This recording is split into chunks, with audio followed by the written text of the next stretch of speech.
2-minute warning before our next session starts. 2-minute warning.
All right, it's time to start our next morning session.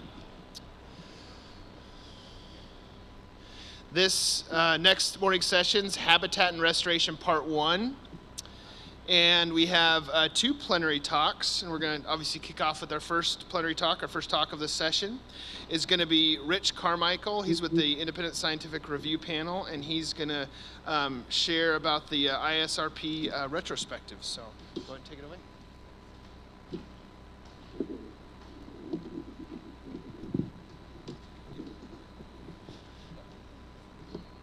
Thank you, Ryan. For those that don't know me, which is pretty much all of you, I worked for Oregon Department of Fish and Wildlife for 33 years as Director of Research and Monitoring, and I was in La Grande the whole time. Oversaw work in the Columbia and the Snake Basin from Hood River up through the Snake to the Grand Ronde and Imnaha. And I retired 10 years ago. Been on the ISRP for the past 6 years and served as the chair the past 2 years. I'm going to be presenting a recent retrospective report that the ISRP completed and published in June. And basically it's a review of the history of habitat restoration under the Columbia Basin Fish and Wildlife Program. To acknowledge some of the co-authors. This was a large collaborative effort that took about 1.5 years with significant contributions from 8 or 9 ISRP members. This presentation I'm giving was actually developed by 5 people, originally an 1.5 hour presentation delivered by all 5 to the council. I'd like to particularly acknowledge contributions from Kurt Fausch, and Dr. Stan Gregory, as well as Eric Merrill, the science advisor. And some of their slides are in this presentation, so bear with me. Some of them are complex and I have to rely on their notes to get through them, but I'll make it. So the Habitat Retrospective Report, why now? Well, 40 plus years of fish and wildlife habitat protection and restoration work under the program, and there's been a dramatic increase in scope and emphasis on natural processes, floodplains, riparian conditions, and complexity. In the 28 years of ISRP project reviews, and I'm sure many of you have dreaded those project reviews as I did when I was on the other side of them, habitat restoration and RM&E have been a focus of programmatic comments and lots of times conditions on projects. There hasn't been a review of habitat restoration under the program for many years. And then most recently, I'm sure some of you are aware that there was an adoption of a Columbia Basin tributary habitat RM&E strategy that was developed to guide efforts, and we included a review of that strategy in our retrospective report. The major objectives were to identify advancements and achievements in habitat protection and restoration planning, prioritization, implementation, and RM&E. Look for evidence of success, including identification of exemplary projects, and I'll touch on that. Identify current and emerging issues associated with these efforts, and then develop recommendations for improvement in the program.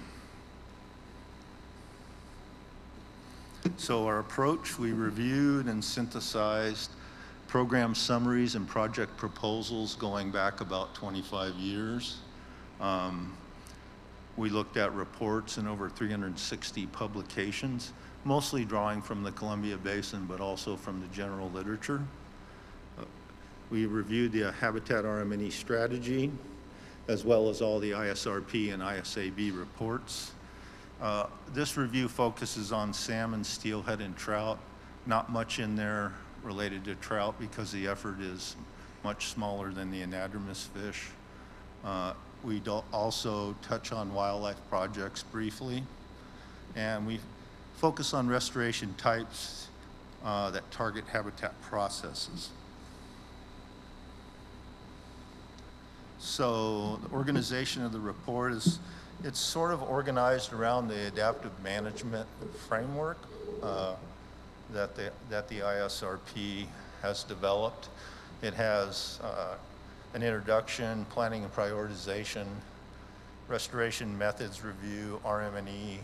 We review intensively monitored watersheds, confounding factors, exemplary projects, and then we have a long list of conclusions and recommendations. In this presentation, I'm going to focus primarily on planning and prioritization methods, RM&E, and I'll touch briefly on confounding factors and exemplary projects.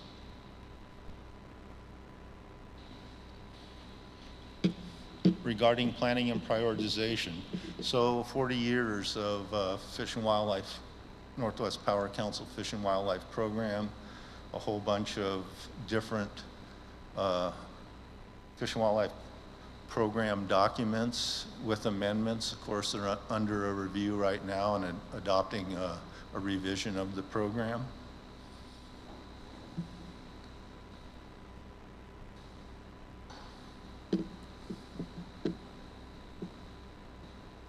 The paradigm guiding restoration has shifted from restoring structure to restoring natural processes. We found that few of the program's habitat restoration projects, even currently, are strictly process-based. In most cases, there are process-based projects, but they also include structure restoration. The proportion designed to restore impaired processes has increased substantially since the initiation of restoration under the program.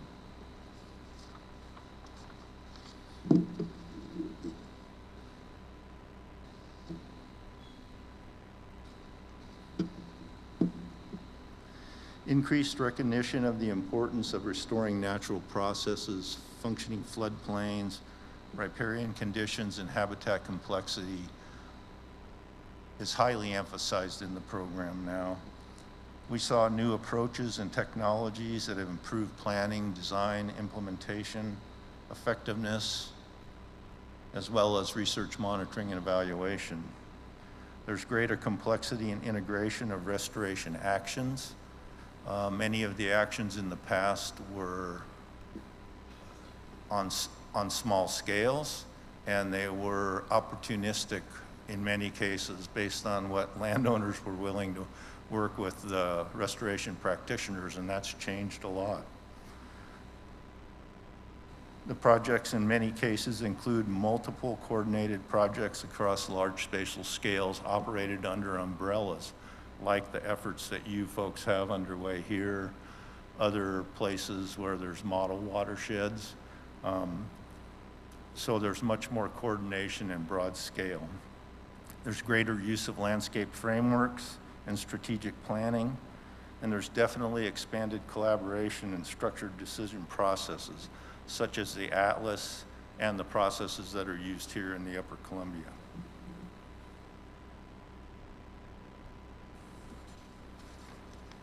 Additional improvements, increasing the effective use of habitat assessments and habitat and life cycle models, like the habitat action prioritization within the Upper Columbia River Basin. More rigorous analysis of limiting factors and density dependence, and use of indigenous knowledge, such as the First Foods Planning framework that Federated Tribes of the Umatilla Indian Reservation use in a lot of their restoration planning and implementation. Regarding strategic guidance, we highlight a number of strategic guidance documents in the review because there's been a substantial advancement in use of strategic guidance. We highlight the Grand Ronde Atlas, the Upper Columbia River Biological Strategy to protect and restore salmon and habitat, the First Foods Network, the Oregon Conservation and Recovery Plan for Middle Columbia River Steelhead, and the Lower Columbia River Estuary Partnership. So if you're interested in looking at different types of strategic guidance, these are some examples that you'll find in that report. There are some commonalities across all these strategic guidance documents. Protect the highest quality habitat that supports current core production, primary life history types, important migratory habitats, and populations with unique life histories and genetic characteristics. Base planning and prioritization on sound understanding of ecological process, natural system properties, limiting factors in life history. Protect and restore critical natural, ecological, and evolutionary processes. Target key limiting factors that most affect population productivity, abundance, spatial structure, and diversity, the key viability criteria for listing and delisting under ESA. And of course, manage in an adaptive management framework that's minimally intrusive and based on sound M&E results.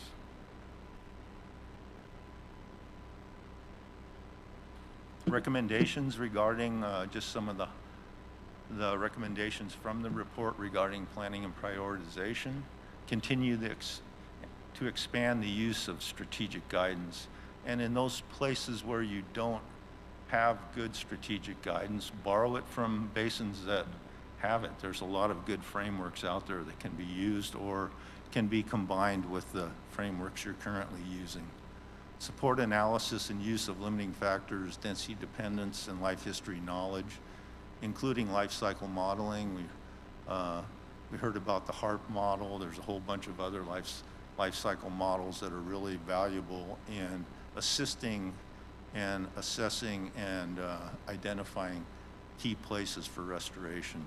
Explore the potential application of established habitat and life cycle models for restoration planning in those places where they're not available right now.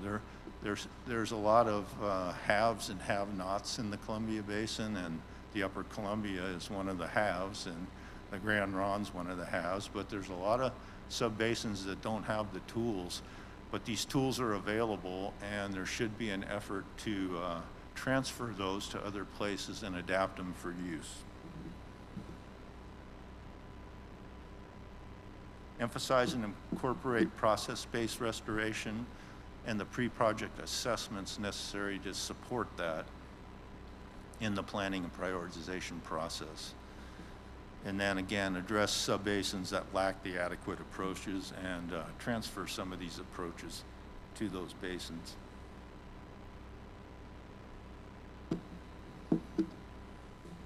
Got to go to my notes on this one. So a key objective was to review the effectiveness of various methods, and we grouped those into 8 methods. And as I'm sure you're all aware, effectiveness can be measured at a broad range of scales, from reaches to watersheds or population level, which I will discuss in the next couple of slides. Of course, we all know restoration can attempt to restore physical and ecological processes, or it can be highly engineered based in a lot of efforts now to recreate channels with desirable characteristics like large wood. Most projects focus on anadromous fish, but we were interested in resident trout also. So we asked the fundamental question whether restoration was fundamentally different for resident fish such as bull trout and cutthroat trout. And we did find an excellent example of watershed restoration in the Blackfoot River in Montana, where many of the same types of actions were taken as is being implemented for anadromous fish in the Columbia Basin, which included barrier removal, adding large wood, extensive riparian restoration, paired with major land use change, and it really showed an excellent response with resident trout abundance increased markedly. I'm going to orient you briefly to this graphic, which is a spatial time graphic related to effectiveness and temporal spatial scales. Of course, evidence for effectiveness of habitat restoration varies depending on the spatial extent and duration of the studies.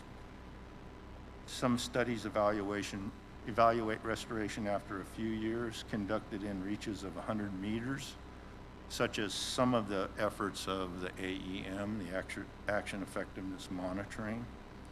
And they can yield clear results, but conclusions are limited to a short time frame and short reaches. Other studies evaluate restoration in whole watersheds or populations over generations of fish. These are much more challenging to conduct, much more expensive in the long run, and results are often not available for decades. But they're much more relevant to managers than some of these reach scale studies, so they have considerable value. I'm going to follow this with a couple of examples in this framework of 2 methods that we reviewed, but there are other examples in the report for all of the types of methods. So I'm going to start with barrier removal.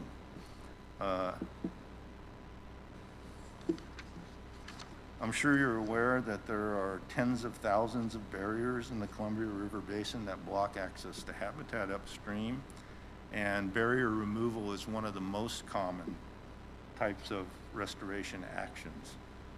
I have a note here that up through 2012 in the Upper Columbia, there were 93 barriers. This is outdated data, obviously. It came from the ISAB report, but 93 barriers removed that opened up 282 miles of blocked habitat. Clark et al. For the AEM project measured fish just above and below 32 sites where barriers had been removed a few years earlier, actually between 1 and 14 years. And they found differences in densities of juvenile steelhead, found no difference in densities of juvenile steelhead and all salmonids above and below the barrier, inferring that the rapid colonization had been successful. Chelgren and Dunham evaluated 162 road crossings throughout 80 coastal watersheds in the Siuslaw National Forest.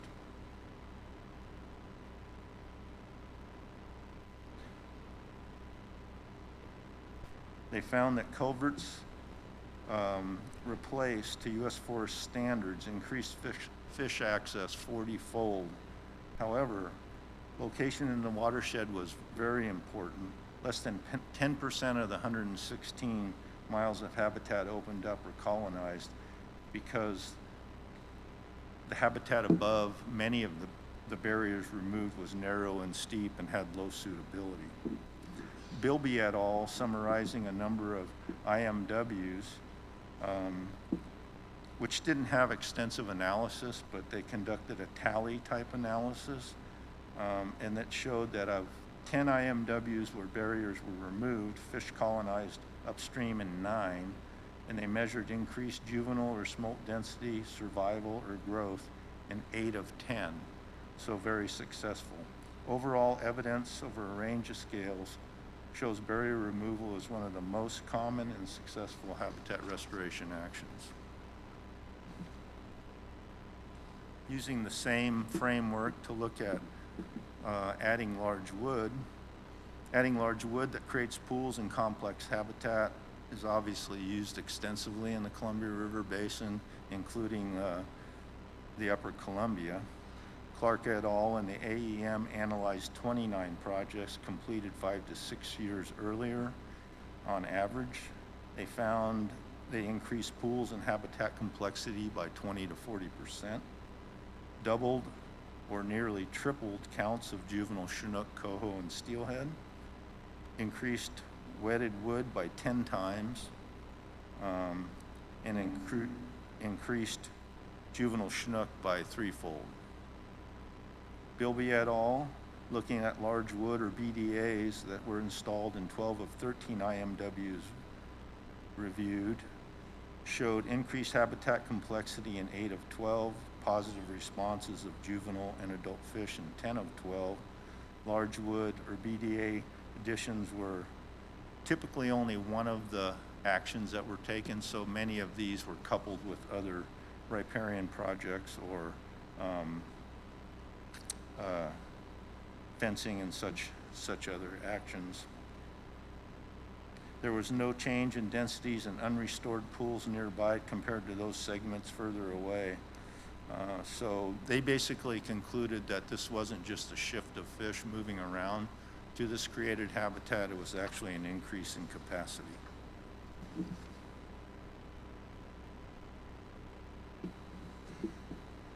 Looking at a summary of all 8 methods real briefly, the effect, the red positive signs are methods with strong likelihood of positive benefits for anadromous salmonids. Those in parentheses have demonstrated benefits, but they're more variable and have more uncertain outcome. Response time for those in bold blue for at least some projects are likely to achieve outcomes in 5 to 10 years. For other methods, the response time is very uncertain. Overall, we concluded that removing barriers, reconnecting side channels and floodplains, including estuaries, are most likely to have the greatest positive benefits for anadromous salmonids. And there's reasonable evidence across scales to assess the effects of many restoration methods, but there's still substantial uncertainty about the time frame required, especially for riparian restoration, floodplains, and cold water refugia.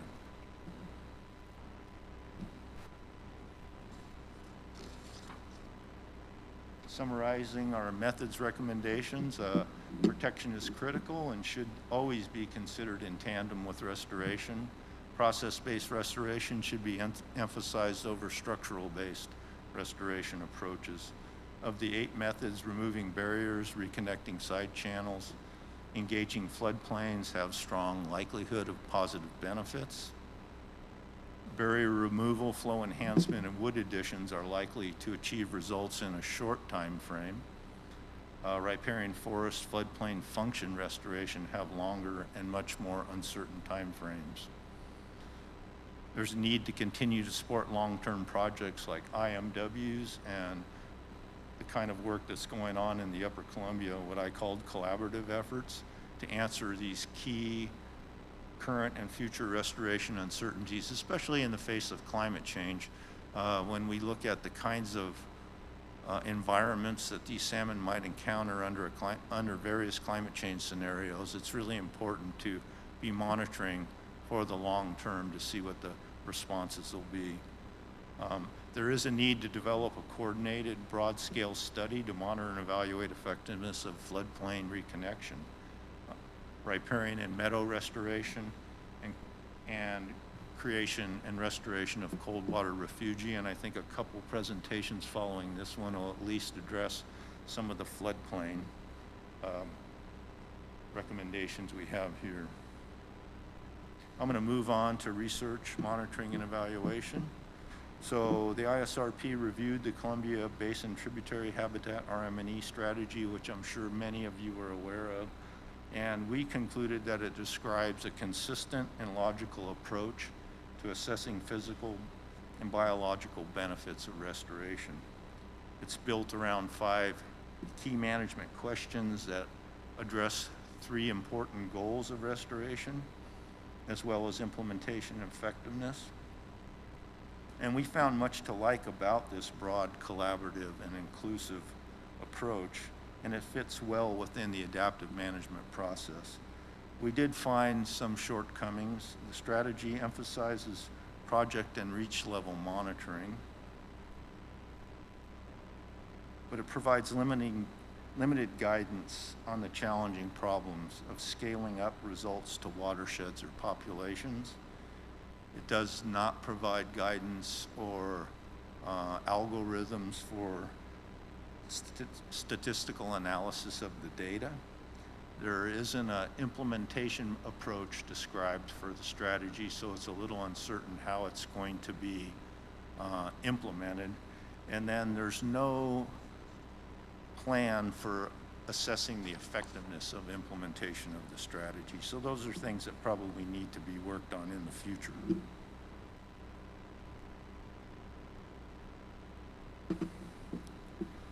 Looking at some alternatives for analyzing restoration responses, water scale studies like IMWs can provide results that are highly relevant for managers. But in many cases, a lot of the IMWs have not done comprehensive analysis of the information and completed their assessments. The ISRP explored options based on new statistical methods that can evaluate information collected in different years, different locations, different durations, that would better address year-to-year variation in habitat and fish populations. And we found one example, and it was an analysis of Chinook supplementation in the Snake River Basin, where there was 12 supplemented populations for 11 to 23 years, and then 10 that were not supplemented. And 6 of the 12 were not supplemented every year. And despite the high variation, which in most cases, natural variation was twice that owing to the effect of supplementation, they found a long-term trend, a significant long-term trend, although the average effect of supplementation only increased the total spawner densities by 3.3%. And this isn't presented here to illustrate ineffectiveness of supplementation. It's just an alternative tool that might be looked at to start aggregating information across watersheds and populations. So it might be very useful for synthesizing IMWs and other type of restoration effectiveness information.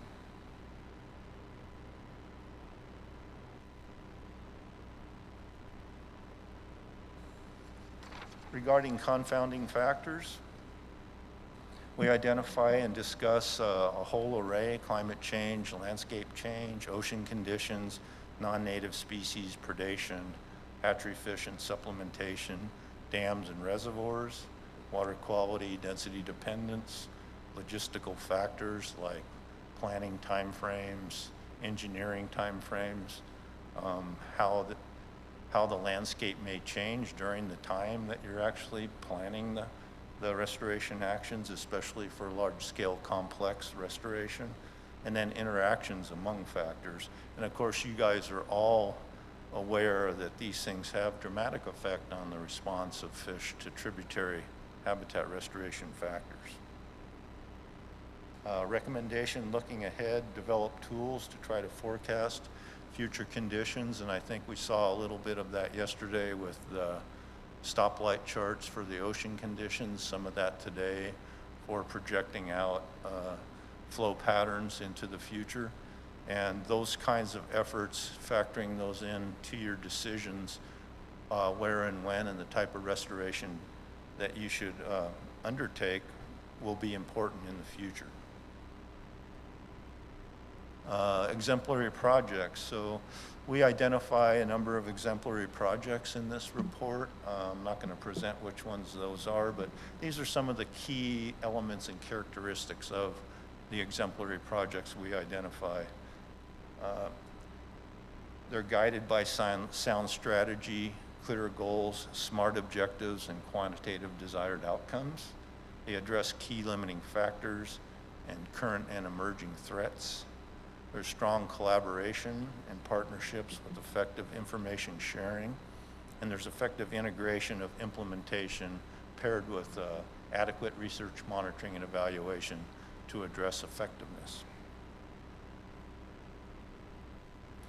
So what I did is went through all of the ISRP and ISAB programs and read a number of the documents from the Upper Columbia, and I collated highlights from these programs that address many of the things in the report that we identify as important and exemplary. So these sort of are my assessment of accomplishments of this group in the Upper Columbia. So regarding planning and prioritization, there's been continued improvements since the sub-basin plans were developed and the recovery plan.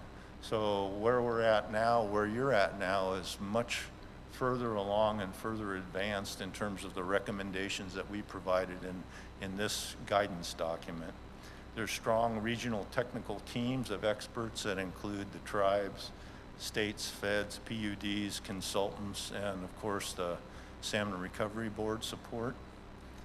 The biological strategy to protect and restore salmonid habitat provides a solid strategic guidance and emphasis on protection. It's highly collaborative, multidisciplinary planning and prioritization approach, integrates habitat, life history, limiting factors, life cycle models. I listed a few there: Wenatchee Spring Chinook life cycle model, the Sorrel, IPM, still have EDT in use. And then we heard a lot about the HARP model, which hopefully will be available to use sometime within a year or so. The application of the formal ranking system based on limiting factors, location and scale, and survival benefits, as well as other factors, is a very important tool. Looking at implementation methods, balanced emphasis on process-based and structural restoration. There's a strong record of barrier removal, guided by a number of strategic documents that provide very good guidance for barrier removal. Large-scale projects that focus on floodplain restoration with wood additions. There's multi-species and population emphasis. Your programs apply state-of-the-art science in most all phases of your restoration planning and implementation, and the efforts are diversified on public and private lands. Looking at RM&E and adaptive management, which is identified as a strong area in numerous documents from the ISRP and ISAB. You have an ongoing status and trends, habitat status and trends in the Okanagan Basin, and then of course past and sunset effort of AEM, ICEMP, and CHAMP. If there's probably one substantial weakness in the Upper Columbia, it's a systematic status and trends habitat monitoring program. There really isn't a broad scale one in place right now. The Upper Columbia Salmon Recovery Board conferences, this meeting, the synthesis that goes on, the reporting, the data sharing is a strong element of this. And these kinds of symposia are really valuable for getting new knowledge as it's just being developed. And I attend a lot of these, the Yakima I've done, the Upper Grand Ronde, and these are exceptional data sharing and information sharing events. There's robust population monitoring of abundance, productivity, spatial structure, diversity, and PHOS for viability assessment.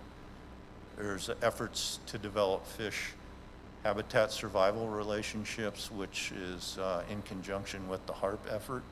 And there's a sound adaptive management process, which I know is being evaluated and worked on and will be modified over time, but that's what adaptive management's all about. So in conclusion, we saw a significant improvement over the 40 years of the Fish and Wildlife Program habitat protection and restoration work. Planning, prioritization, and implementation methods were especially improved, increasing effectiveness. RM&E results have been used in the basin extensively to improve the restoration approaches as well as the RM&E. RM&E challenges remain despite significant program efforts to enhance that. The Columbia Basin Tributary Habitat RM&E strategy is promising, but it may be some time before it becomes fully effective. Scaling up the outcomes of habitat restoration to the Columbia Basin as a whole, or even MPGs, populations, ESUs, will require significant effort to synthesize data across watersheds.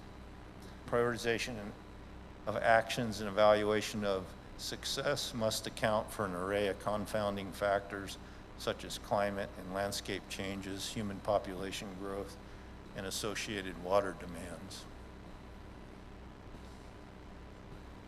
I did want to close with some words of encouragement.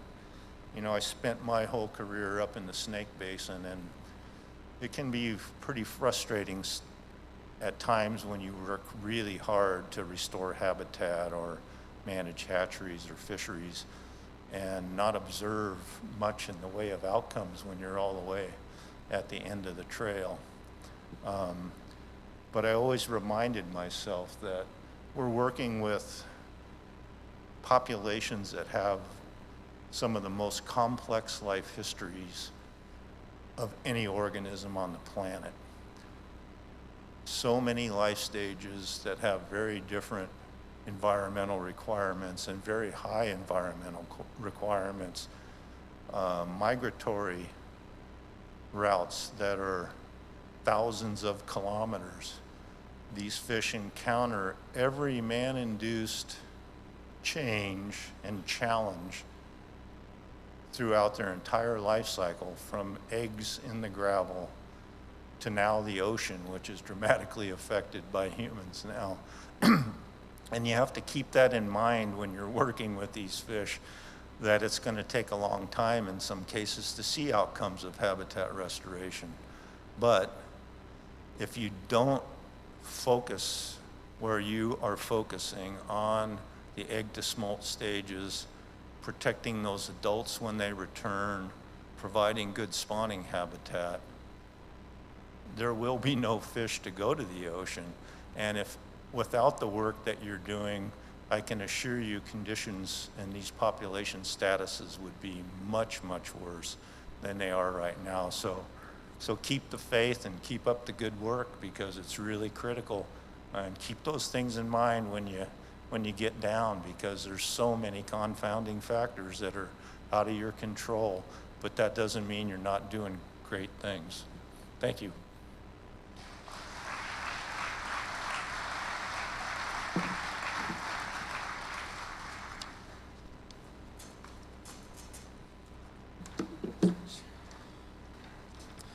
Thanks, Rich. Great first plenary talk of this session.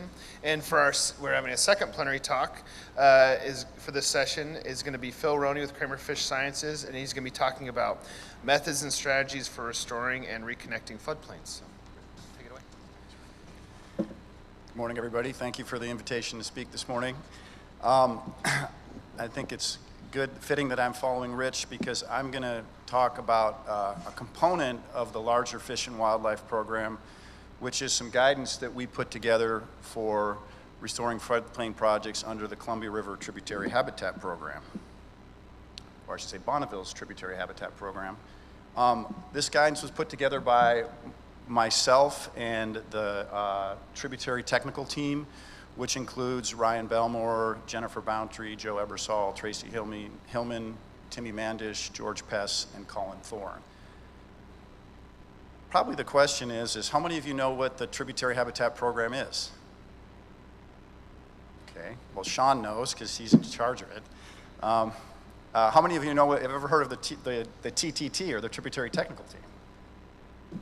Okay, so what I will do initially is give you a little background on BPA's Tributary Habitat Program, the technical team, the goals of a review. This was a review we did to provide guidance on restoration of floodplain habitat and floodplain habitat projects in the Columbia Basin.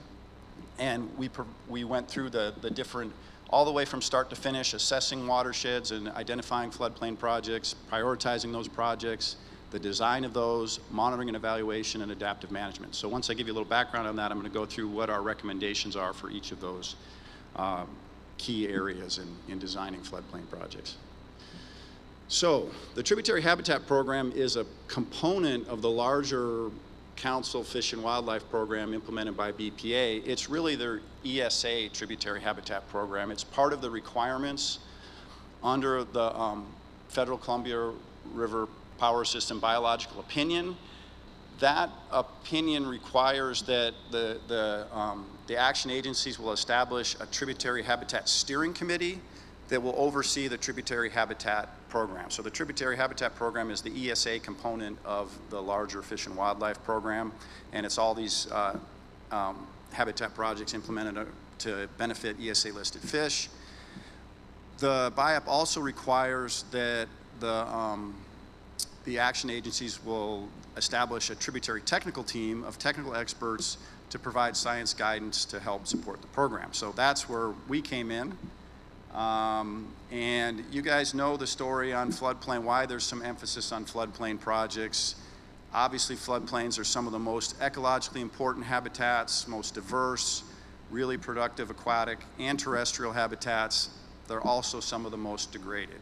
It's not only fish and wildlife like to live there, but this is where most of us live, and a lot of our industry and agriculture is. So they've been really impacted a lot. A critical habitat for salmonids.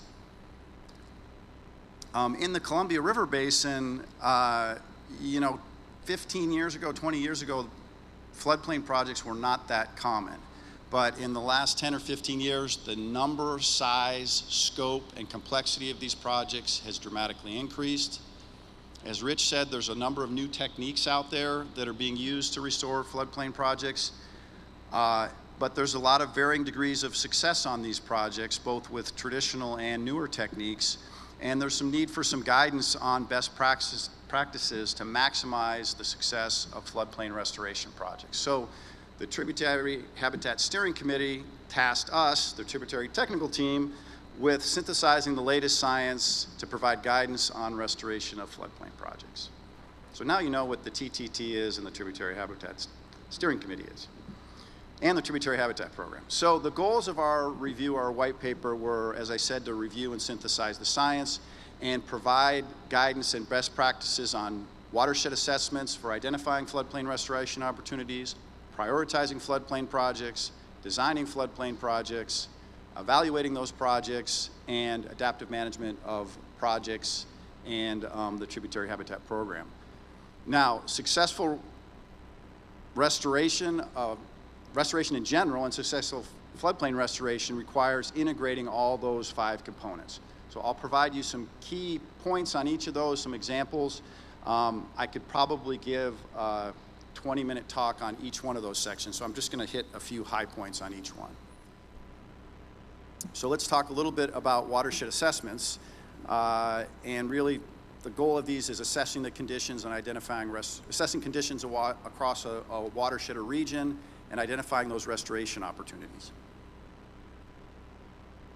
This diagram just kind of shows some of the key components. As you're probably aware of, there's a lot of different assessment tools out there. There's a number of different models, and there's some different life cycle models and fish habitat models that can feed into this. But any any watershed assessment really has some key components. It's a consistent reach layer, the delineation of the floodplains, since we're focusing on floodplain projects, current historical conditions, and identifying potential actions. The assessment is going to provide important information for the prioritization of projects, and if I forget to say this, I'll say it now, which is you really need to be thinking about your prioritization when you're doing the assessment, because that's where a lot of the data is collected that's needed to prioritize projects. And it's important background information for the design of projects. It's not a reach assessment, it's not a substitute for that will be needed in the design phase, but it's going to give you that bigger picture and help figure out where those projects and opportunities are. So one of the things that we looked at was just having a consistent layer for reaches and consistent delineation of floodplains. Now there's a bunch of different reach classification systems out there. We didn't really settle on one or the other. What we've seen is that some areas have a consistent reach layer, but other watersheds maybe don't. So really making sure that you have that consistent layer that's for classification, for the assessment, leads into the prioritization and the design of projects. Delineating the floodplains. You'd think at this point we have all the floodplains delineated, but that is not the case. Looking at the FEMA maps and stuff is not going to get you what we're necessarily looking for. There's a number of approaches out there, some of that are under development. There's a valley bottom width approach that this example on the top right is from the Potlatch watershed, showing an analysis of that. You in the Upper Columbia here, you have that stage 0 potential that you did with, I think UW helped with that. We're working on another approach that's mapping floodplains using existing LIDAR and remote sensing data for the entire basin. And then there's some tools for beaver potential. Regardless of how it's done, we do need better maps of where the actual floodplains are and the quality of those floodplains. The next thing is the current and historic conditions and understanding those for across the watershed and within these reaches that have been delineated. Now, one of the challenges that we saw is that not everybody's using the same data layers. And one of the recommendations is to make sure there's a minimum set of data layers that are available that everybody is using. So the table on the right, which I was standing in the back earlier, I'm sure you can't read, but I'll tell you, at least in the back of the room, this is an example of a bunch of different data layers that are available either in a specific ESUs or across the basin, and they include things like the predicted channel type, land cover, historic riparian conditions, northwest temperature data. But not every watershed is using these, or not every region is using these consistently. So there's a lot of newer ones coming out, and just making sure that those are incorporated and we have those like sort of some consistency in how these assessments are done across the basin. Those assessments should include the typical things that we've probably heard about, which is looking at the geomorphology, the channel and habitat conditions, vegetation, hydrology and sediment, temperature and water quality, any information we have on infrastructure and land use, as well as information on biota. And I think I have an example here later on some good maps that are available, and then climate trends. Obviously, the part of this assessment piece is synthesizing those things to look at the condition of the different reaches so that we can figure out where the problems are. This is just an example. I wasn't really expecting you to read all these, but there's a whole bunch of different metrics that were done in the assessment. This one assessment that I'm using as an example in the Potlatch that shows the sinuosity of the different reaches, the bankful width, the valley width, stuff on riparian vegetation and the channel type. So using that to synthesize this, the conditions in each of those reaches to identify restoration opportunities, floodplain restoration opportunities in particular. So this is another example of a synthesis. This one's from the Upper Salmon MRA, but this just shows how they use the data that was available on vegetation, morphology, hydrology, hydraulics to classify each and score each of those reaches so it could feed into identifying restoration opportunities and eventually prioritizing those.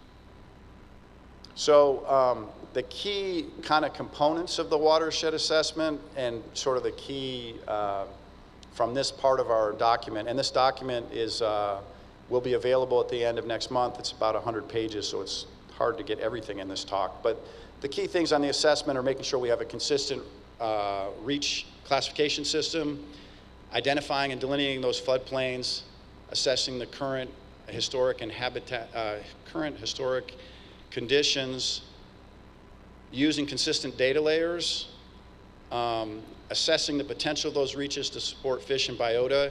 And this is a good example of one of the data layers that's available, which is from Dan Isaac's work, the Fish Data Analysis or Assessment Tool, FDAT. I know it better by the acronym. But he's got predictions of estimates and predictions of current fish densities across the Columbia Basin, and it has juvenile Chinook and steelhead. So leveraging those kind of data layers. Again, the assessment's really gonna provide important information for the design and the prioritization. So when it comes to prioritization of floodplain restoration projects, we reviewed the different approaches out there, and there's some different models and whatnot, I think. And we provide some recommendations on those approaches and the scales and which metrics to use. A thing to keep in mind is that the prioritization of these floodplain projects and other restoration projects follows a series of steps at multiple scales. Now here in the first one of those has to do with sort of the population scale, then looking at prioritizing those populations, then prioritizing sub-watersheds within a watershed, reaches, and in some cases those reaches are broken into individual projects. In other cases the reaches and the projects are one and the same. So there are a number of different approaches for prioritizing restoration projects. Most people are using a simple ranking and scoring system, or scoring and ranking system, I should say. There are some efforts to use optimization models, which is particularly tractable for barrier removals, not so much for floodplain projects. We're not quite there with that kind of model. But a scoring and ranking system, one of the real benefits is it can incorporate both qualitative and quantitative data. And we can use outputs from a lot of those models. So like some of the life cycle models, the HARP model, there's really good information there about what are the limiting habitats and life stages, what types of restoration you're doing, but typically those models don't actually prioritize projects, but they provide information that can feed into a multi-metric scoring and ranking system. This is just an example from the Grand Ronde and Catherine Creek, where they're prioritizing different projects and reaches. Emphasizing here that it's really good to leverage, where possible, data from the assessment, as I pointed out earlier, because a lot of these things, the data needed for it would best be collected in an assessment rather than later on. We provide recommendations for some metrics for each of those different scales I talked about. This is some different metrics for reach scale prioritization, or prioritizing the reaches. And it's things that I'm sure most of you are aware of, looking at valley confinement, number of species that are present, water temperatures, riparian condition, and et cetera, to help prioritize reaches for floodplain restoration. The key points we had on the prioritization, these are just, like I said, it's a kind of a lengthy section, but there's some key points. The one is just making sure that assessment is linked to, making sure that the data collection needed for prioritization is linked to the assessment, so it could be done at that phase. Doing this at multiple scales. In many of the basins, there are priority populations that have to be recovered for a species to be delisted. Now in the Upper Columbia, I think you don't have that. I think all the populations are important, so maybe you don't need that scale, but most other places, that's an important scale that needs to be looked at. Scoring and ranking is the most tractable for the prioritization, and then we have recommendations for each of those scales about prioritizing projects. So, designing those floodplain projects, once we figured out which projects we should work on first, there's a number of important considerations for designing floodplain restoration projects.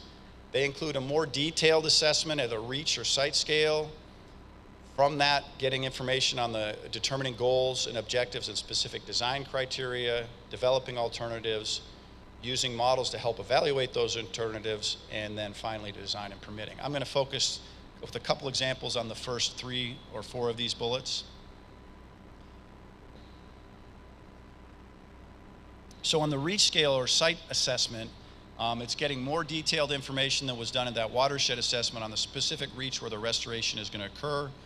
We need to get information on the site's specific history and land use, the morphology, the current and historic, the habitat conditions, the current riparian conditions, hydrology and the hydraulics, and really a site topography and bathymetry. This is usually done with LiDAR, with supplemental field data, and then any other physical and biological data that can be collected. All that's going to feed in to setting project goals and objectives to develop specific design criteria.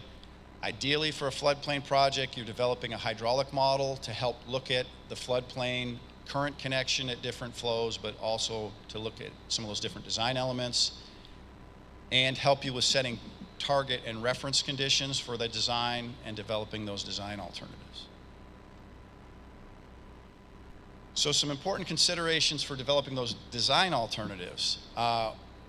One thing, and Rich talked about moving towards more process-based restoration. Now we know from looking at a lot of design documents that everybody talks about doing process-based restoration, but a lot of projects, as Rich indicated, do have elements that are really just creating habitat. Excavating a trench in the floodplain to create an off-channel pond is not necessarily restoring processes. It might create some good fish habitat, but it's not really process-based restoration. So we have some recommendations for setting process-based goals and objectives. The other key thing is not to get fixated on just one type of restoration or come into doing design on a particular site and say, hey, this is the latest technique, that's what we're gonna apply here. Really needs to be tailored to the site. And the other thing is we typically design these projects for low flow and bankful flow, but really wanting to see them connected at a variety of flows. So it's important to design for not just 1 or 2 flows, but a suite of different flows so that the floodplain is connected at multiple times. We have some recommendations for helping to select which technique or which design elements to include. This diagram just kind of highlights those, and this is from a different paper that we have in press on guidelines for stage 0 restoration. But this just shows a lot of those factors that are going to come into play, and rather than picking a specific technique, looking at what is the amount of floodplain development, what is the amount of incision in that floodplain, what are your hydrology and sediment, what are the impacts and the condition of the riparian and aquatic habitat. If it's low incision, low development, low constraints, we probably can accomplish some of that with some of the low techniques like beaver dam analogs or direct felling or beaver reintroduction. But in some of the more impacted sites, we're probably going to have to move into a lot more highly engineered or techniques, or maybe a lot heavier hand approach. Evaluation of the alternatives. There are some floodplain projects that probably don't need a hydraulic model if we're working in the headwaters on some areas that are relatively small streams that we're going to do some low-tech work on. But ideally, we develop a hydraulic model so we can use that to help design and evaluate the alternatives.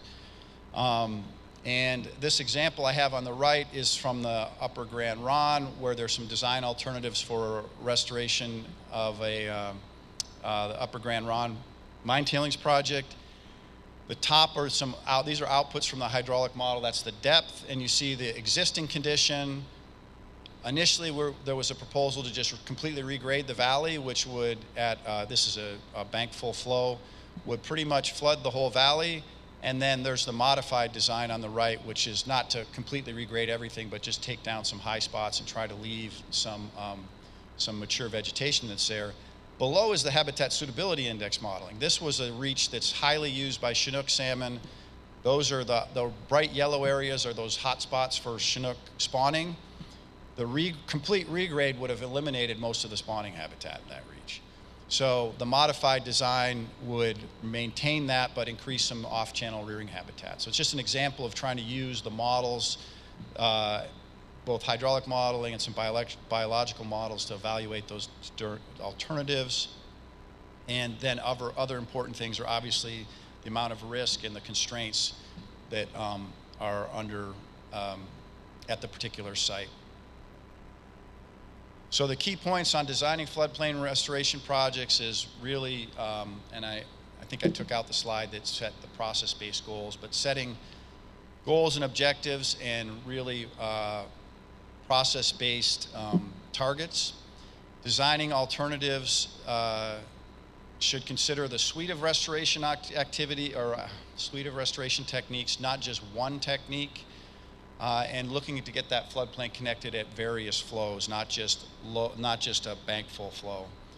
Evaluating those alternatives, as I said before, using hydraulic modeling, the ability of the project to meet goals, and then any risks or constraints you have. So evaluating floodplain restoration projects, and the one thing that I was trying to link between, we've tried to link between the design of the projects and the monitoring and evaluation is setting some targets for how much change you expect. You'll see this table and one in the design slides in a little bit, but getting the designers to set some broad targets on where they expect many of these key elements, such as the channel morphology, vegetation, how much you expect to see those to change. If we have those laid out in the design phase, and it doesn't have to be like it's going to change 15% or 25 or 36, just is it going to be a small, medium, or large change? So if we do that, it'll be much easier to evaluate these projects to see how successful they are and to do some adaptive management. So when it comes to evaluating floodplain restoration projects, again, we reviewed the different approaches and latest monitoring techniques. This is a figure just showing the steps in designing an effective monitoring and evaluation program for a restoration project or for a suite of projects or across a region. And it's the same things that you expect when you design a study. You need to have goals and questions, select your monitoring design, select those criteria which are going to be linked to the project design phase, and ultimately collecting data and providing the information for adaptive management. So monitoring designs. There's a handful of monitoring designs that are used to evaluate restoration projects. There's a before and after design, there's a BACI design, which has long been touted as the gold standard, and then there's some post-treatment control and impact designs. Floodplain projects provide some unique challenges for monitoring and evaluation. First of all, traditional approaches for monitoring, stick and tape, field-based, really don't work very well because we need to map the entire floodplain. Also, it's difficult to find controls, so the most tractable design is generally a simple before and after design. And this is possible on floodplain projects because they're so large, and the amount of change we expect to see should be easily documented with using a combination of remote sensing and field data. This is an example from a project, the Bird Track Springs project on the Grand Ronde, showing the side channels and the low flow and the bank full channel. And this was all done with hydraulic modeling and LiDAR, data from LiDAR. So it's not to say that a BACI design couldn't be used, but in a lot of cases it's hard to do, and really that should be reserved for some more intensive monitoring on a specific, a very specific project with some specific questions. For most projects, we can evaluate them with simple before and after monitoring and really trying to leverage remote sensing and hydraulic modeling. Using that allows us to map the entire floodplain. We can look at the response at different flows, which is pretty critical since we're talking about trying to reconnect the floodplain, not just at a bankful flow, but at some other flows, maybe a one-year flow. And we can use this to do some habitat suitability index modeling, but also it can provide data for estimating capacity at different flows. As I mentioned before, linking the metrics to the design phase is pretty critical. That allows us to see how well a project is doing at meeting those. And this is an example from a project where we got the information from the basis of design report on the metrics on how much they expected the floodplain area to increase or the floodplain inundation to increase. And so that first column there that says expected change, that came right out of the basis of design report. Then we examined things before and after restoration using LiDAR-based data.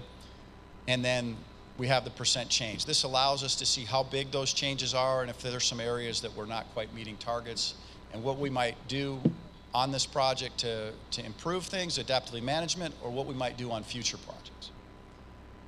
So for evaluating floodplain projects, the key points here are, establishing the goals and objectives and making sure those metrics are linked to the design criteria. A simple before and after design will work for most projects, except for when we need have some very detailed sort of research-based questions. I didn't mention this, but this is another one we wanted to emphasize, which is the monitoring duration or the period when we do monitoring should be flow-based rather than time-based. I mean, historically, most monitoring programs have said we're going to go monitor it, 3 years before, 1 year before restoration, at restoration, 1, 3, and 5 after. But with floodplain projects, and Rich noted this in his talk, was that the response can take a while, and it usually happens after we've had some pretty big flow events. So we can do some really good restoration work, but if we don't get a couple of bankful or higher flow events, we're not going to see a lot of change. So that post-restoration monitoring should focus on trying to hit that when we have we've had high flow events, not specific years. And then, leveraging that remote sensing and use hydraulic modeling. This is an example from the ENIAT where we looked at, this is the 2018 data is the before restoration, and the 2022 I think was, Matt would know, I think it's 2 or 3 years after restoration. And this is just the habitat suitability index for juvenile Chinook at a bank full flow, and you can see the before and after on the right and left and just how much that's changed. Now, I will say that habitat suitability index modeling is not a substitute for fish monitoring, but it does give us a good idea of how some of those, how suitable some of that habitat has changed. So the final piece is adaptive management.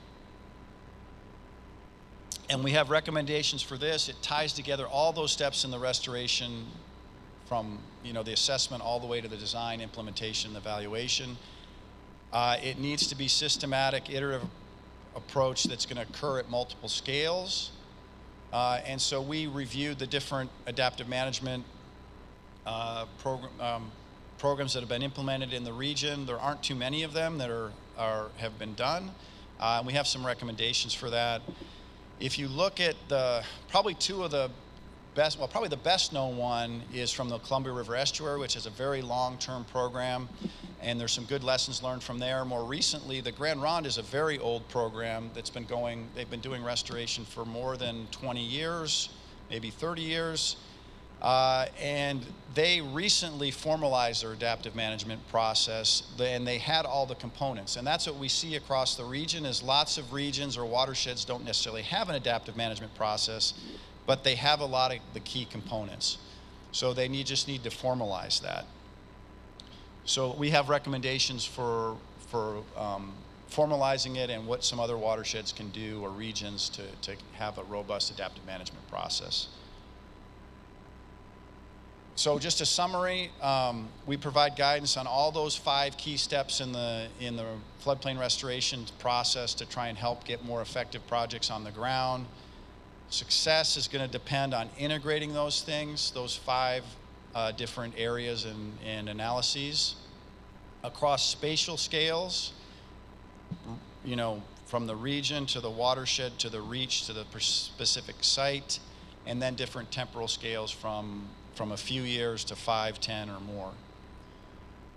In terms of this report, we were planning on having this done by the end of the calendar year, but we had some shutdowns and a few other setbacks.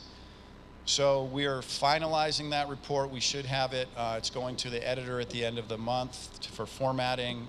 So we're hoping to have it done by late February, early March. We're going to provide that so that it can be posted on a number of sites, including hopefully the Upper Columbia Salmon Recovery Board site. So that was a lot of high-level information for each of those areas, and I guess I'm not taking questions because we're going to have a question and answer session later. Thank you. Thanks, Phil. That was great. The next talk in this session, keeping with the floodplain topic, is going to be Stine Griep with Hinchinbrook, and she's going to be discussing using multiple approaches to evaluate floodplain restoration.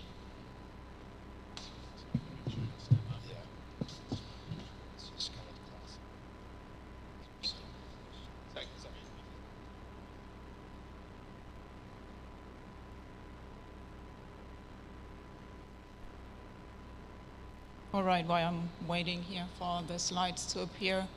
My name is Stine Griep, and I'm going to present a study in which we looked actually at the fish to see how they responded to all the restoration. And we were using multiple approaches to evaluate floodplain restoration across different scales. And as we just heard, in the last talk, there's a lot of floodplain restoration going on in the Upper Columbia, and a lot of them are targeting Chinook salmon populations and primarily in the juvenile life stage. And also, as we just heard, there's a bunch of work and money going into all those restoration projects, and it would be actually great if there would be an easy way afterwards to evaluate if all those restoration projects were successful. But even it is comparably easy to show that on the small scales, but larger scale effects are very difficult to show even when you have long-term data. So our key questions for the study were, first of all, is floodplain restoration effective, but more precise, can larger scale effects be inferred from short-term and small-scale data? And can our results be reproduced using different methods or models to strengthen our conclusions? So to answer these questions, we used data that we collected in 2023 and 2024 in a bunch of different restored and reference floodplains in the Wenatchee watershed here shown in red, in the Andiat watershed shown in green, and in the Medhow watershed shown in yellow. And the floodplains that we sampled differed a little bit between 2023 and 2024. But the main differences that there were, first of all, in 2023, we sampled randomly selected habitat units and habitat units that we targeted for specific habitat types. And in 2024, we didn't have any randomly selected habitat units. We only had those that targeted specific habitat types. And the second major difference between those years was that in 2023, our tagging methods did not allow for individual identification, so we didn't get any good abundance estimates from those floodplains, while in 2024, we changed our tagging methods so that we had individual identification and we had good recapture numbers, so we have better abundance estimates from the second year. And what data did we collect? We collected fish density data, Chinook, number of Chinook per square meter, and we looked at the par and fry life stages combined and par and fry separately. And then at each habitat unit, we collected depth, flow, water temperature, substrate, restoration status, the main habitat type, and there we had different habitat types, natural log jams or short NLJs, engineered log jams, ELJs, vegetation, open area, channel habitat, and riffle. And we also looked in each floodplain the percentage that each habitat type was abundant in that floodplain. And in the next slides, I'm going to walk you through the different methods that we used to answer our questions. And for you to follow the workflow easier that I'm going to describe, I use those little icons that you see here right next to field data for you to recognize later. So the first method that we used were descriptive models. To be more precise, we used generalized linear models, mixed models, or short GLMMs, and decision trees, so one linear model and one nonlinear model. I'm not going to go into more detail about those models, how they work. What you need to know is with these models, you can estimate the effect of different variables on the outcome, and we wanted to know how do those physical habitat parameters that we collected affect Chinook salmon densities. And how does that work? So for the descriptive model, we can train our model. We use our field data, the physical habitat parameter, and the densities. We feed it to the model, and then the model will give us specific coefficients that tell us how the different physical parameters affect our fish density. So in this example here, depth would have a positive effect on fish density, and flow would have a negative effect. It's just an example. And once we have that model trained, we can use it as a predictive model, so we can use new data where we only have the physical habitat parameters, put it into the model, use those coefficients, and we will get density estimates. Second method that we use is we generated simulated data from data distributions.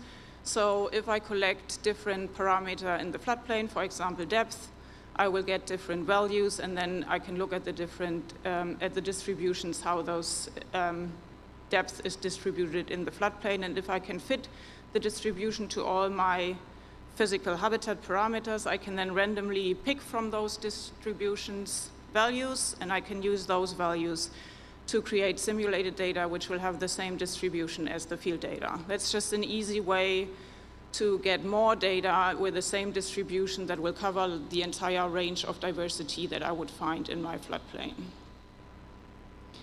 And the third method that we use is we created a density-weighted habitat diversity metric as a predictor for abundance or population estimates on larger scales.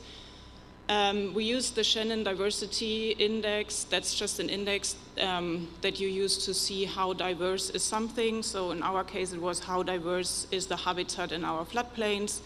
And we added specific weights to this index so that habitat types that were associated with higher fish densities had a higher weight compared to habitats that are associated with lower densities. And that way, it resulted in an index that was higher even when floodplain had a lower diversity in general. If there was more habitat associated with higher fish densities, the index would still be higher. Okay, and we needed to do 2 analytical steps to run our study. First of all, we needed to show that non-random samples are representative for Chinook density, fry and par combined. Why did we need to do that? Because as we remember, I said we had only sampled the habitat-targeted habitat units in 2024, but it was the year where we had the good abundance estimates, so we wanted to use the 2024 data for our index, but we didn't have any random sampling. So that was the first step that we needed to do, and once we show that, we can create our habitat diversity metric as a predictor for reach-scale population estimates. So how did we show that? This is the workflow for the random versus non-random, and I'm going to walk you through it step by step. So we start up here in the upper left corner. We use our fish and our physical habitat parameter data that we collected in 2023 at the randomly selected habitat units. And we used that data to train a descriptive model just like I explained before. We also used that data, or the physical habitat parameter from that data, to get the distributions and to create simulated physical habitat parameter for each floodplain, just to cover the entire range of parameters that I would expect in the floodplains. And then I used my descriptive model to turn it into a predictive model to get density estimates as I would expect them to find in the floodplain, and I compared them with the density data that I collected at the targeted habitat units to see if they are similar.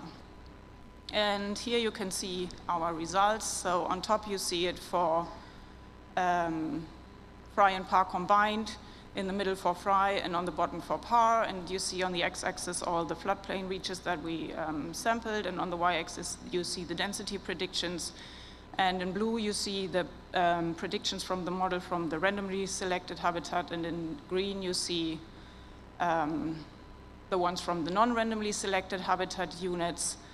And as you can see, this is from our GLMM, so we use the GLMM and the decision tree. This is the GLMM result. As you can see, the Chinook density predicted using the simulated habitat unit data closely matched the density measured at non-randomly selected habitat units. There's a few data points that appear to be a bit out of where they should be, but at least the 95% confidence intervals usually overlap. So we can conclude that non-random samples are representative for the Chinook density in the floodplain.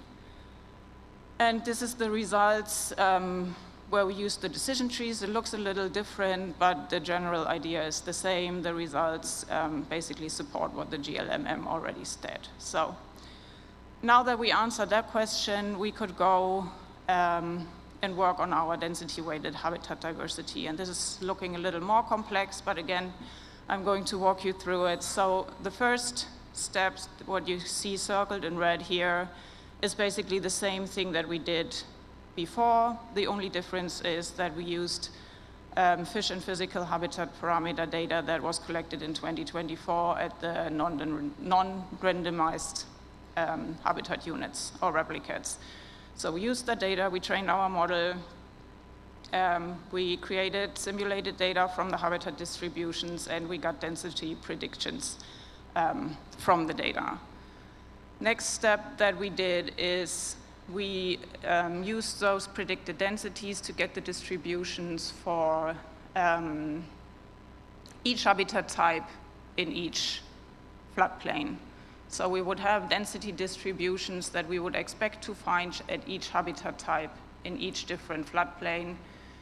And again, we use that data, then all those density values, to use the density-weighted habitat index or density-weighted habitat diversity metric that we have to calculate that, and then we compared this metric with the abundance estimates that we had from the floodplains.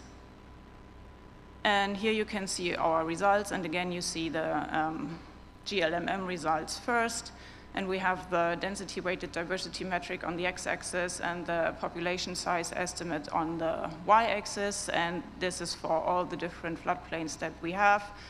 And as you can see, the density-weighted diversity can be used as a predictor for reach population size. I didn't put the linear model in, but we fit a linear regression in here.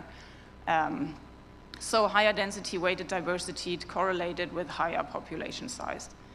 And we did the same with the decision tree, and again, our results look a little different, but the result is still the same.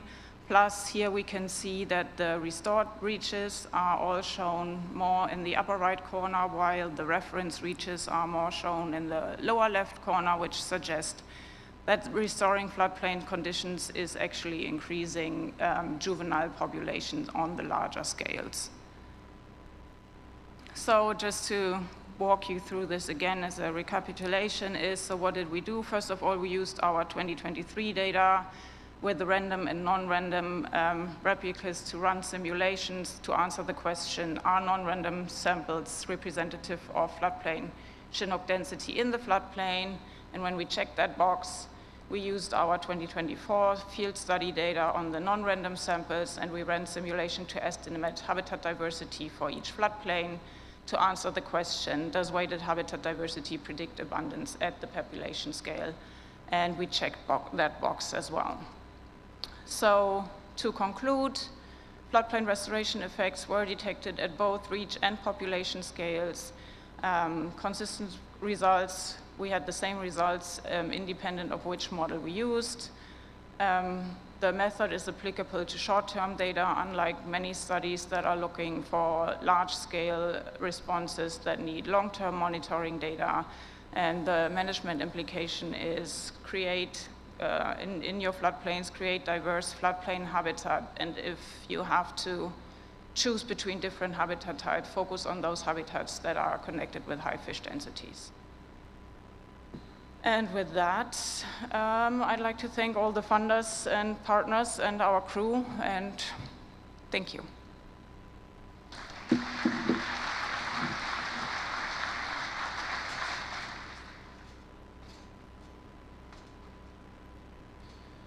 All right, thanks, Stine. Great talk.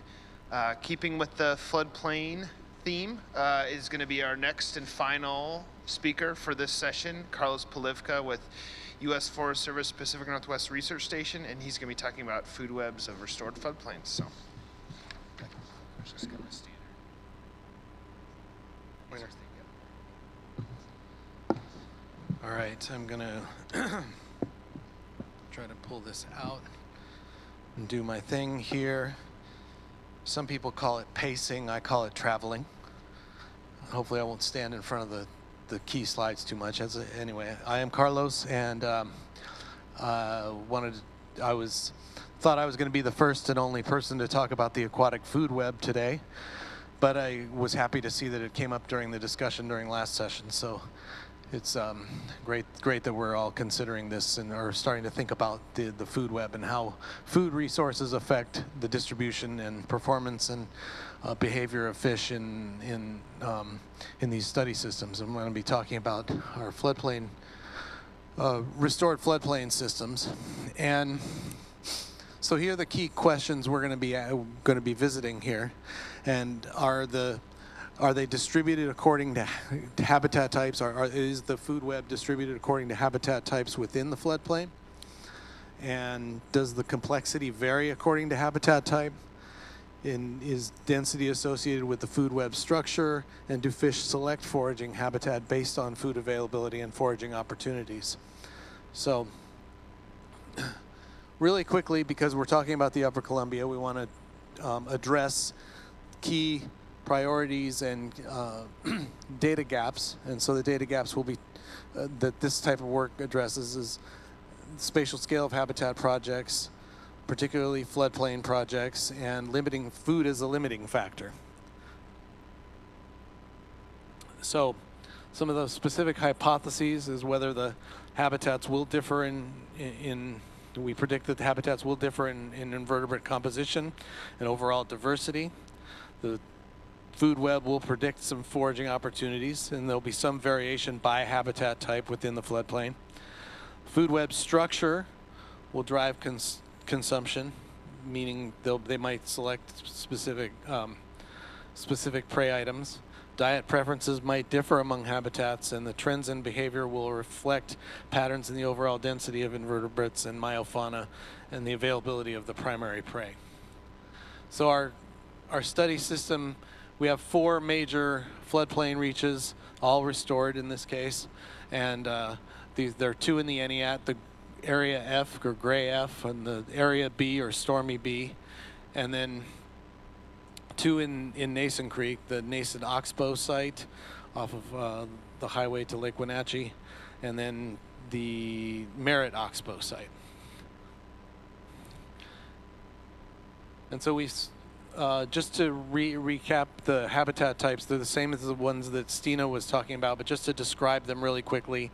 Pools that are formed by engineered log jams, pools are formed by natural log jams, open areas which are inundated floodplain with no particular structural features that are important, and then riffles, faster flowing areas in the active channel, and what we call vegetation for short, but it's just habitats with submerged aquatic and or terrestrial vegetation. Okay, just jumping right into results, sampling the drift in the floodplains. So checking the hypothesis that habitats will differ in invertebrate composition, and here's a really complicated graph, and stacked bar graphs are not my favorite, and they're they're not as intuitive to read, and there's so many different, this encompasses a lot of work, by the way, in processing and identifying the macroinvertebrate and myofaunal prey items. But one of the key available taxonomic groups are shown here in this magenta color, or sort of brick red. It's these are chironomids. They're basically midge flies. They're larvae. And then, but over here in the vegetated habitats, copepods, which are small crustaceans, become important. And some amphipods are key components of the drifting taxa that are available to fish. So, what are they doing with the drift? Are they tracking the foraging opportunities, or the availability, total availability? So this is total density in the drift. This is the total biomass consumed by the fish. We did gastric lavage. We got good idea of what fish we're consuming. These are Chinook fry, by the way. I didn't mention that and should have. And so we have this what we call a type 2 functional response. The more prey that are available, the more that's consumed, up to a point where it's decreasing. Because the prey saturate the population, or saturate the foragers, and then so basically, and then there's no obvious separation by habitat type. Habitat type is indicated by different color dots, and there's no obvious separation in total foraging effort. And then, as I said, a type 2 functional response fits the data. So what specifically are they eating? Well, here's just a reminder of what was available, the high amount of chironomids. And you see, and particularly at ELJs and NLJs, there's a lot of chironomid consumption. Some of that extends to the other habitat types as well. But in open areas, we have consumption of amphipods, also small crustaceans, and cladocerans, which are these water fleas or Daphnia that were mentioned earlier. And in vegetated microhabitats or habitats, there were a lot more copepods consumed. And that's kind of according to their availability here. So that suggests that maybe in certain habitat types there's some prey switching. Okay, what about the overall diversity of prey and what's available to fish, and is that reflected in the diets? Here's that Shannon Diversity Index again, just to describe the diversity of the taxonomic groups in the drift versus what's in the guts. And if it's a more diverse set of food items in the drift, you tend to see a more diverse set of food items in the guts. There's some caveats to that, though. Well, it suggests that the food web complexity is driving foraging opportunities to some extent. But, however, when more chironomids are available, remember we saw that those tended to dominate some of the gut samples, at least in some habitats. When more chironomids are available in higher density, that's shown here, the chironomids in the drift, we do not see an increase of diversity of food web selection. So this is actually a non-significant regression here. And in other words, so when there's more chironomids available, there's less shopping around for food items. So it suggests a trend in preference for chironomids. And a lot of these are just sort of suggestive trends. This is not, the analysis is not, is still ongoing. So another, I'm gonna skip that one. So let's come back to let's come back to overall foraging patterns and see what we can talk about in terms of foraging behavior. And so recall here that foraging depends on food availability. We have this type 2 functional response, whether we're looking at density in the drift versus biomass in the drift. And so it wouldn't be a Carlos Polivka talk if I didn't shove some theory down your throats. Foraging theory predicts that a forager, this is not rocket science, this is some basic theory. A forager will quit foraging when the food obtained no longer exceeds the costs of foraging. When it becomes a lot more effort than it's worth to dig through the food at the back table to find the cookies, you tend to leave and go back and do something else. So the food remaining in that habitat or in that habitat patch after the forager quits is something we call the giving up density, or what is also known as the GUD. And what I like to talk about GUDs, but we're not actually literally studying them. What I'm going to present to you here is the ability to show that we can use them to advance this knowledge later on. So, if trends in foraging depends on food availability, and GUDs can indicate the value of food, which may vary across habitat types. So here's what's in the drift, and this is not what we did, but this is a way you can estimate can determine whether a GUD can be estimated, and that you can just count the number of, determine how many fish will stay in a habitat for a given drift rate. And you can track fish by a pit tag. As I said, we didn't do that. But if the drift rate declines to some threshold level where it's no longer profitable to stay in that patch, the fish will leave. And so you can determine that a fish has left, or maybe even by the number of fish present, the fish presence at the habitat will depend on the delivery rate, suggesting that a GUD can be estimated, or giving up density can be estimated. In other words, fish can tell us the value of food, and that may vary across habitats. So, and this is a very preliminary trend, not an absolute conclusion yet. But as fish density tends to approach zero at a drift delivery rate of chironomids, and just looking at chironomids, that delivery rate gets down below 1 to 1.5 individuals per liter, fish density tends to drop to zero.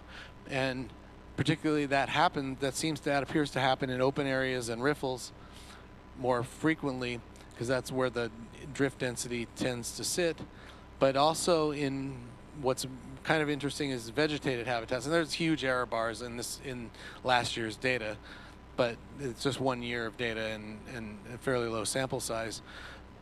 But in vegetated habitats, the drift density is similar, but there's a lot less foraging on chironomids or a lot less fish present for a given chironomid density compared to ELJs and NLJs. So this suggests, again, as I said, that a GUD could be estimated, but what's necessary for giving up densities is much more controlled experiments, where you can control the delivery rate, control the number of fish present, observe foraging behavior. And so the need for these controlled experiments will then enable us to really allow fish to tell us the value of their food in different habitats across a floodplain or in other study reaches as well. But we're mainly interested in how they're doing this across floodplains. So to sum up real quick, the food web does drive total foraging on restored floodplains. There are some differences across habitats in availability. The diversity of food items selected by Chinook fry depends on the overall diversity available in the drift, but that there was this focus on chironomids preferentially. In other words, food matters because of all those reasons. And then because they are selective on chironomids in most habitats, but then switch to alternate taxa in other habitats.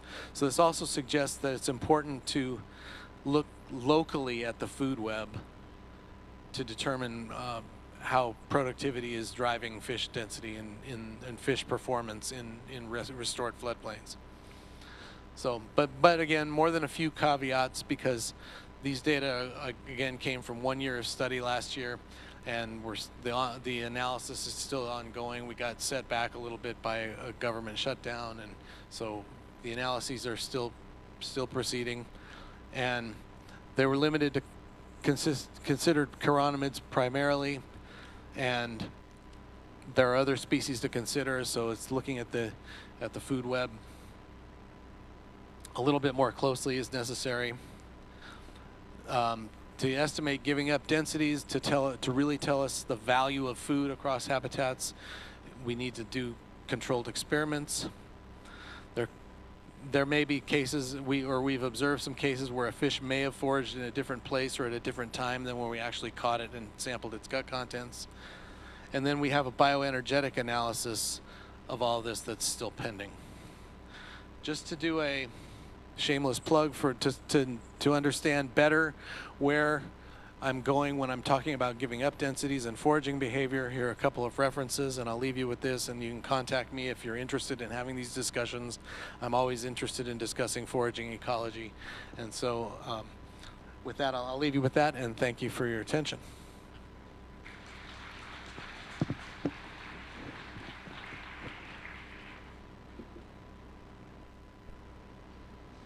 All right, I'd like to invite all the session speakers to come up for our Q&A panel.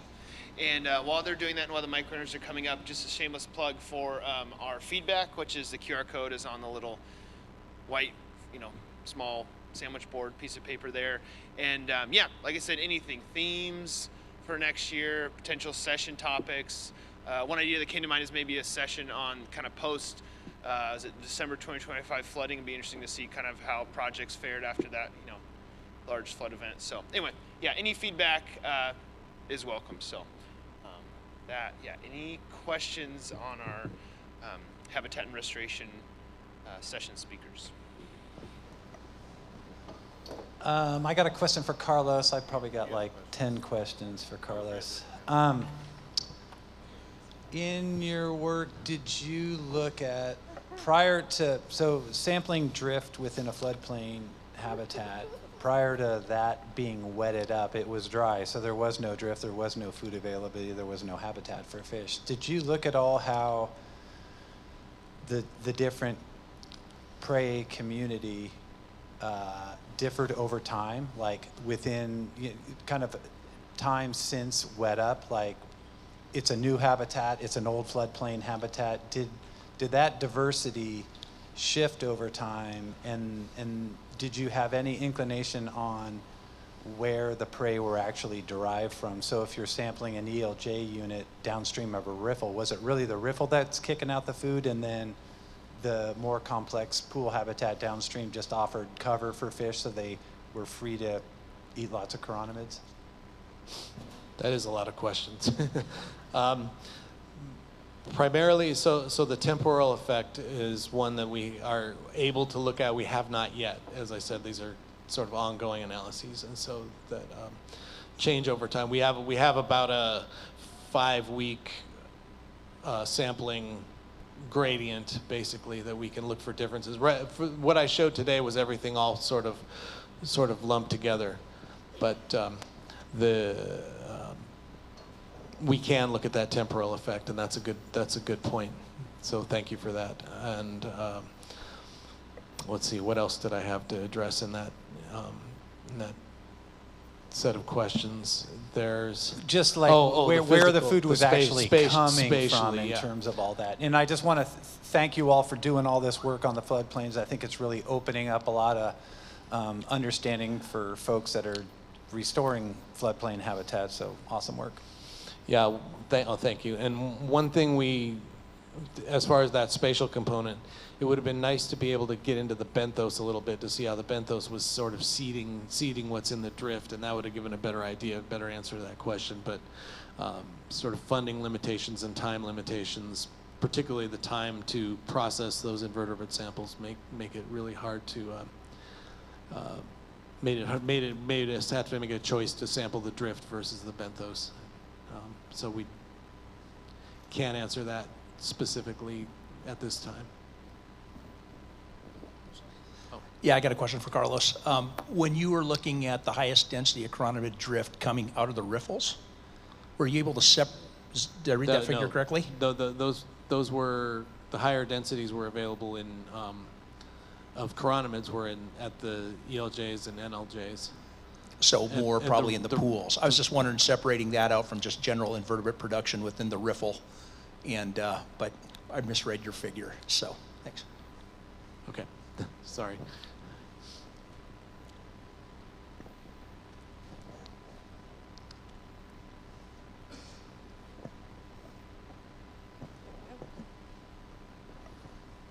Carlos, quick question about the gud. So yesterday when I was having lunch, at some point I just stopped eating fries because I wasn't hungry anymore, now that they become harder to get. And once there's enough food, can't the fish just move to someplace that's better, even if, food no longer becomes a limiting factor? Yeah, they can move and trade that off for other activities. And so in your case, you didn't need to eat more fries. It became more beneficial to engage some other part of your daily behavioral routine. And so, but the fries you left is still the gud. And even if you switched to other foraging opportunities, if you went to eat something else somewhere else, that gud on fries is still indicative of the value of that food to you at that time. And that can change over time and change over space too. So that's why it's important to look at these local and temporal factors in looking at the aquatic food web.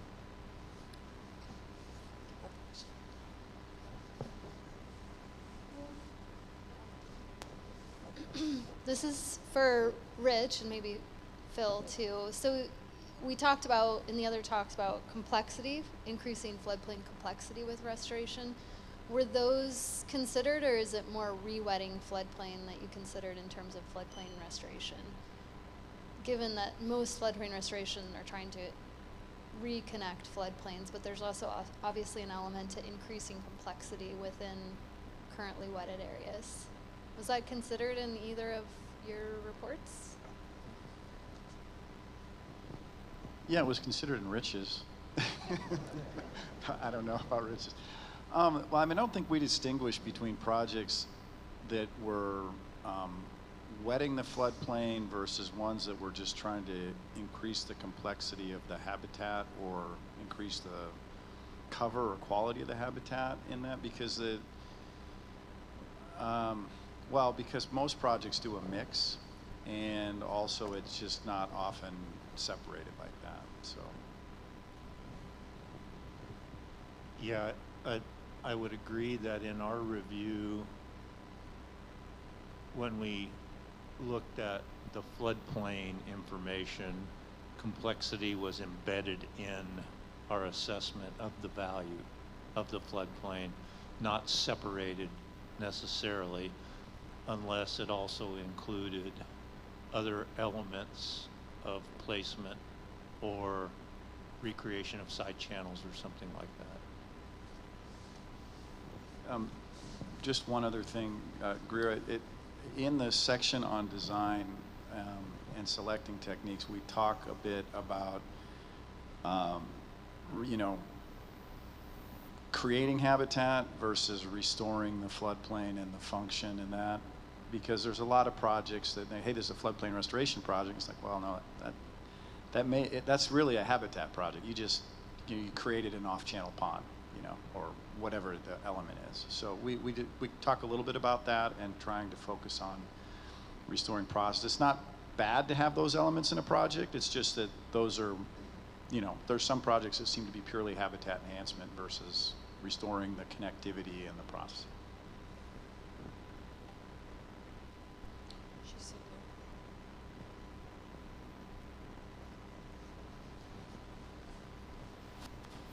I'm told if you ask questions, there's a plate of French fries, and they're going to see how quickly you eat them and whether you switch to foraging on cookies after that or something. This is kind of a floodplain question generally, so not necessarily directed to anyone in particular, but when we start talking about the floodplain, it becomes sort of much more multi-dimensional, I think, in terms of not just sort of along a river corridor, but we have 2 dimensions areas, And it's typically, you know, when we think of a good floodplain, it has that complexity, like was mentioned, and like a mosaic of different small areas. So as we develop metrics to talk about how much area is wet versus dry, how much vegetation here or there, I mean, is there any way to characterize, you know, in a monitoring protocol or in metrics for just determining how well a project's doing, or in terms of how we design, but you know, metrics that can capture kind of a higher look at how well did we do in creating a mosaic of complex habitat types, rather than just we had this many pieces of wood, or we had this, you know, linear distance of side channel. And if we determine that, you know, oh well, juvenile Chinook really like this specific type of habitat, you know, the danger there is to just like, oh, we'll create a big swimming pool that's half a foot deep and 1 foot per second or something like that. But it's really it's an interaction of all those things like the riparian and different velocities. So, any thoughts?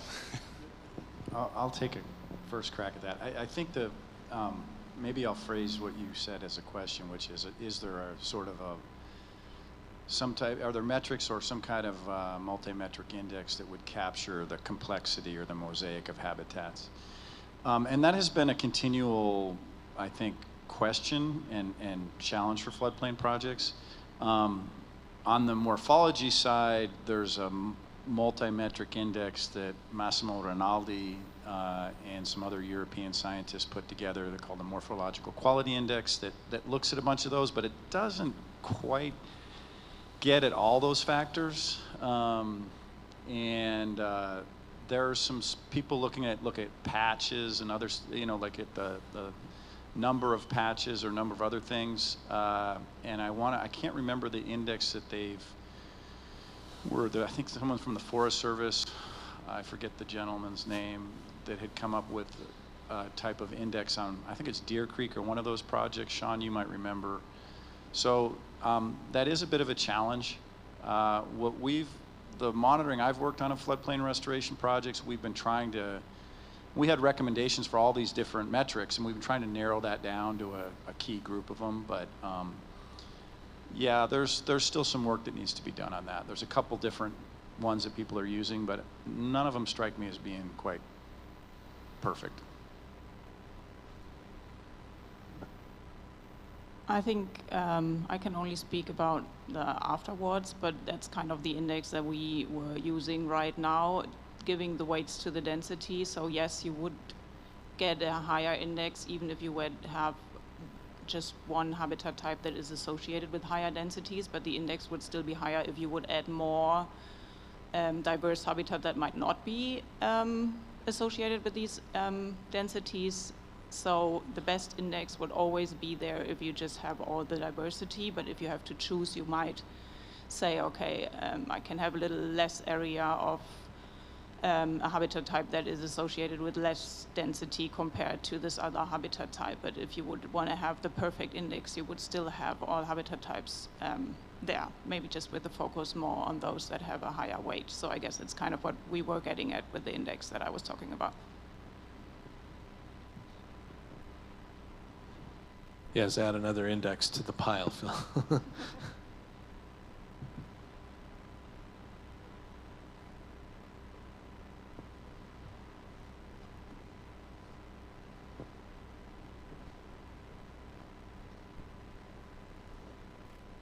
A quick question about, you spoke to, trying to inundate our floodplains at a variety of flows, not just, your 2-year bank full. Any insights as to other flows that are important, either for vegetation or, say, for fish? The one that transport French fries onto my plate would be yeah, that's a good question, Justin. I think one of the things I've seen when we've been modeling like bankful flows is that when you look at that, you create a bunch of habitat that the fish might use, but that's like once every year and a half or 2 years in most basin. And so we've started to model some intermediate flows, looking at maybe like a 1 year flow or a 50% exceedance, because if you're trying to create habitat for fish rearing in the floodplain, we want that not just to be available once every few years. We want something at least annually, and so that's why I think we've been looking at a shorter reoccurrence interval, or whether that's a 50% exceedance or a 1 year flow or whatever. But what you'd want is at least that's going to be habitats available every year, every winter or spring, depending on where you're at. So. Yeah.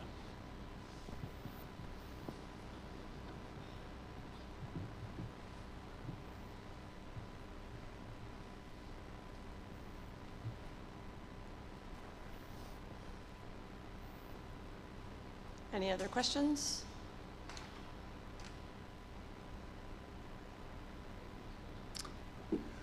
Okay, great. Let's give our session speakers a hand.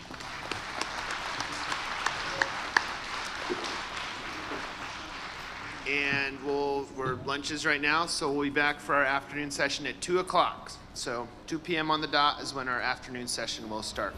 Thank you.